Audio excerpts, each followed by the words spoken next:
Second letter to the Corinthians chapter 1 verse 12 to 15. Something that had never been done in 2,000 years.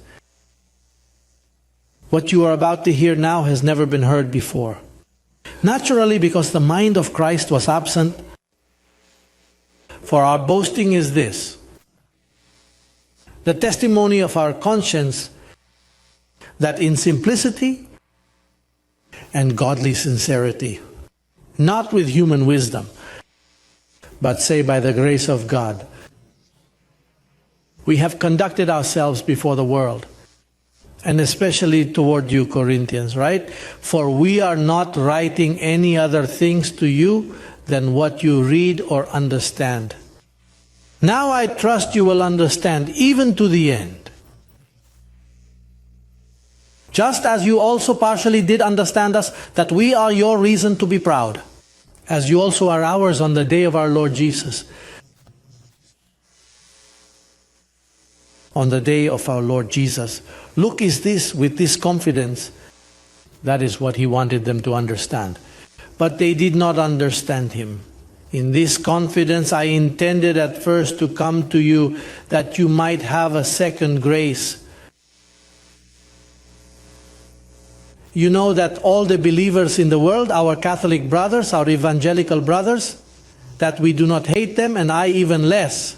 On the contrary, I am looking for them to see if they will finally understand. They do not know what a second grace is. Apostle, what is a second grace? If he speaks of a second grace, it means that there is a first grace. And do you know what the first one was? That when Jesus of Nazareth died, that first grace, by shedding blood, all the chosen ones were cleansed of sin. But you cannot remain forgiven any longer. You need a second grace. And what is the second grace? The second grace is the adornment of giving you a sound doctrine that you can assimilate and know yourself within.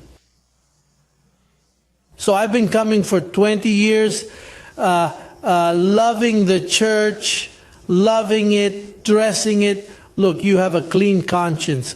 Look, my love, church, my beloved, the devil was destroyed.